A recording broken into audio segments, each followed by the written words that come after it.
প্রিয় রোজাদার ভাই বোনগণ, আমরা ইফতারির সামনে রয়েছি। রাসূল করিম সাল্লাল্লাহু আলাইহি ওয়াসাল্লামের ভাষ্য অনুযায়ী ইফতারের সময় রোজাদারের যে কোনো একটা দোয়া কবুল করা হয়, যেহেতু সেই জন্য আমরা মুনাজাতের দিকে যাচ্ছি। রব্বানা যালামনা আনফুসানা ওয়া ইল্লাম তাগফির লানা ওয়া তারহামনা লানাকুনান্না মিনাল খাসিরিন। রব্বানা তাকাব্বাল সিয়ামানা ওয়া কিয়ামানা ওয়া দুআআনা মিন ফাদলিকাল কারীম। আল্লাহ আমাদের সিয়ামগুলোকে কবুল করেন, আমাদের কিয়ামগুলোকে কবুল করেন, আল্লাহ আমাদের যাবতীয় দোয়াগুলোকে কবুল করেন। আল্লাহ মাহে রমজানের দুটো দশক অতিক্রম করে তৃতীয় দশক, শেষ দশকে আমরা রয়েছি, যেখানে এতেকাফ করার কথা রয়েছে। আল্লাহ এতেকাফের মানসিকতা নিয়ে আমাদের এই মাহে রমজানের শেষ দশকটা কাটাবার তৌফিক দিন। আল্লাহ মাহে রমজানে কোরআন কারিমকে নাজিল করেছিলেন, এই কোরআনিক জীবনযাপন আমাদেরকে নসিব করেন।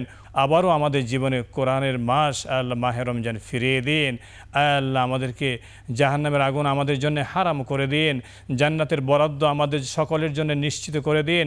তামাম পৃথিবী মুসলিম উম্মাকে আপনি দয়া করে ক্ষমা করে দিন, আমাদের প্রিয় দেশবাসী সকলকে আপনি ক্ষমা করে দিন।